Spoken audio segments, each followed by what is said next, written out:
شہر مکہ پر مسلمانوں کی فتح۔ فتح مکہ، جسے فتح عظیم بھی کہا جاتا ہے، عہد نبوی کا ایک غزوہ ہے جو 20 رمضان سن 8 ہجری بمطابق 10 جنوری سن 630 عیسوی کو پیش آیا۔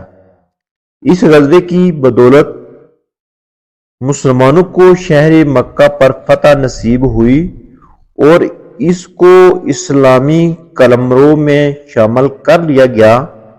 اس غزوہ کا سبب قریش مکہ کی جانب سے اس معاہدہ کی خلاف ورزی تھی جو ان کے اور مسلمانوں کے درمیان میں ہوا تھا، یعنی قریش مکہ نے اپنے حلیف قبیلہ بنو دال بن بکر بن عبد مناف بن کنانہ، اس کی ایک خاص شاخ جسے بنو نفاسہ کہا جاتا ہے، نے بنو خزاع کے خلاف قتل و غارت میں مدد کی تھی، اور چونکہ بنو خزاع مسلمانوں کا حلیف قبیلہ تھا، اس لیے اس حملے کو قریش مکہ کی جانب سے اس معاہدہ کی خلاف ورزی سمجھا گیا جو مسلمانوں اور قریش کے درمیان میں ہوا تھا۔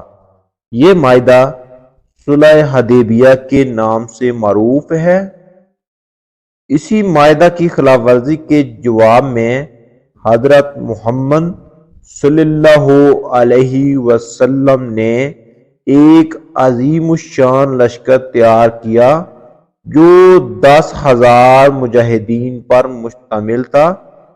لشکر آگے بڑھتا رہا یہاں تک کہ مکہ پہنچ گیا اور بغیر کسی مزاحمت کے مکہ میں پرامن طریقے سے داخل ہو گیا، سوائے ایک معمولی سی جھڑپ کے جس کے سپہ سالار خالد بن ولید کو اس وقت سامنا ہوا جب قریش کی ایک ٹولی نے اکرمہ بن ابی جہل کی قیادت میں مسلمانوں سے مزاحمت کی اور پھر خالد بن ولید کو ان سے قتال کرنا پڑا، جس کے نتیجے میں 12 کفار مارے گئے اور باقی بھاگ گئے، جبکہ 2 مسلمان بھی شہید ہوئے۔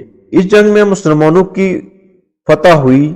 قریش نے ہتھیار ڈال دیے، مقابلہ نہیں کیا، تو جب حضرت محمد صلی اللہ علیہ وسلم مکہ میں داخل ہوئے اور لوگوں کو اطمینان ہو گیا تو آپ صلی اللہ علیہ وسلم کعبہ کے پاس آئے اور اس کا طواف کیا۔ اثناء طواف کعبہ کے ارد گرد موجود بتوں کو اپنے پاس موجود تیر سے گراتے اور پڑھتے جاتے حق آن پہنچا اور باطل مٹ گیا، اور یقیناً باطل ایسی ہی چیز ہے جو مٹنے والی ہے، اور پڑھتے حق آ چکا ہے اور باطل میں نہ کچھ شروع کرنے کا دم ہے نہ دوبارہ کرنے کا۔ کعبہ میں بتوں کی تصویریں آویزاں اور ان کے مجسمے نصب تھے۔ آپ صلی اللہ علیہ وسلم نے ان کو بھی ہٹانے اور توڑنے کا حکم دیا، جس کی تعمیل کی گئی۔ جب نماز کا وقت ہوا تو آپ صلی اللہ علیہ وسلم نے حضرت بلال ابن رباح کو حکم فرمایا کہ کعبہ کے اوپر چڑھ جائیں اور اذان دیں۔ بلال کعبہ کے اوپر چڑھے اور اذان دی۔ فتح مکہ کے بعد ایک کثیر تعداد حلقہ بگوش اسلام ہوئی، جن میں سرفرست سردار قریش و کنانہ ابو سفیان اور ان کی بیوی ہند بنت عتبہ ہیں۔